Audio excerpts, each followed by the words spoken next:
Welcome to சித்தூஸ் clip Tamil. இன்றைக்கி நல்ல ஒரு சூப்பரான சுவையான முட்டை மசாலா நிறைய வழியில் செய்யலாம்.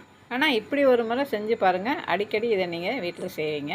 ரொம்ப ஈஸியாகவும் செஞ்சிடலாம். ஒரு 10 நிமிஷத்தில் செஞ்சிடலாம். முட்டை மசாலா செய்கிறதுக்கு நான் ஒரு 4 முட்டை எடுத்திருக்கேன். அதை ஒரு 10 நிமிஷம் வேக வச்சு அதை ஆற வச்சு தோலெல்லாம் உரித்து தனியாக எடுத்து வச்சுக்கலாம்.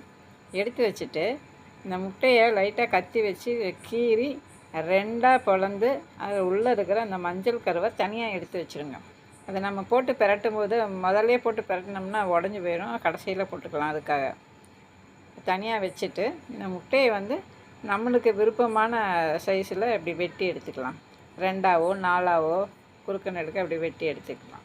இந்த முட்டை மசாலா பார்த்திங்கன்னா சுட சுட வடித்த சாதத்தில் போட்டு பிரட்டி சாப்பிட்டோம்னா அட்டகாசமாக இருக்கும். அது இல்லாமல் சப்பாத்திக்கு ரொம்ப ஆப்டாக இருக்கும். முட்டை மசாலாவை ஒரு 10 நிமிஷத்தில் செஞ்சுட்டு சப்பாத்தியை நீங்கள் 1 மணி நேரத்துக்கு செய்கிற மாதிரி இருக்கும். அவ்வளோ சப்பாத்தி நீங்கள் எக்ஸ்ட்ரா போடுற மாதிரி இருக்கும். அந்தளவுக்கு சாப்பிட்றதுக்கு சூப்பராக இருக்கும். இப்போ அடுப்பில் ஒரு கடாயை வச்சுருக்கேன். அது சூடானதுக்கப்புறம் ஒரு குழிக்கரண்டி சமையல் எண்ணெய் ஊற்றிக்கிறேன்.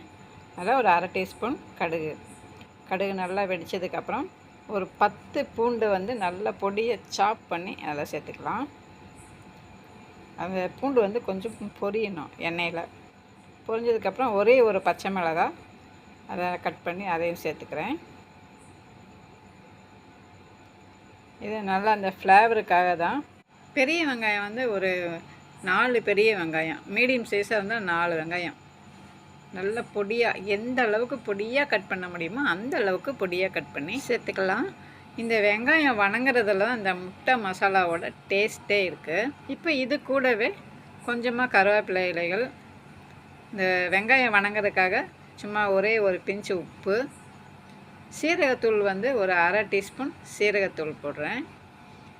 முழு சீரகமாக இருந்தால் தாளிக்கும் போது போட்டிருப்பேன். இது பொடியாக இருக்கிறதுனால இப்போ போடுறேன். இது நல்லா வதங்கி வெங்காயமெல்லாம் இந்த அளவுக்கு சாஃப்டானதுக்கப்புறம் மசாலா சேர்த்துக்கலாம். மஞ்சத்தூள் 1 சிட்டியை, நம்ம காரத்துக்கு ஏற்ற அளவுக்கு மிளகாய்த்தூள், தனி மிளகாய்த்தூள் 1/2 டீஸ்பூன், மல்லித்தூள் 1 டீஸ்பூன். மசாலாக்கள் இவ்வளவு தான். கலருக்காக வேண்டி ரெட் சில்லி பவுடர் ஒரு 1/2 டீஸ்பூன் சேர்த்துக்கிறேன். இது தேவைப்பட்டால் சேர்த்துக்கலாம், இல்லைனா ஸ்கிப் பண்ணிடலாம். இதோட 1 டீஸ்பூன் இஞ்சி பூண்டு பேஸ்ட் சேர்த்துட்டு நல்லா அந்த பச்சை வாசனை போகிற அளவுக்கு இந்த வெங்காயத்தோடு சேர்த்து இந்த மசாலாக்களையும் நல்லா வதக்கிடணும். இந்த மாதிரி நல்லா வதங்கினதுக்கப்புறம் நம்ம கொஞ்சமாக தண்ணி சேர்த்துக்கலாம். இந்த வெங்காயம் அந்த மசாலாக்கள் மூழ்கிற அளவுக்கு மட்டும் தண்ணி சேர்த்துக்கிட்டால் போதும். கொஞ்சம் கூட ஊற்றிக்கலாம். இந்த அளவுக்கு தண்ணி சேர்த்துட்டு நல்லா கலந்து விட்டுறணும்.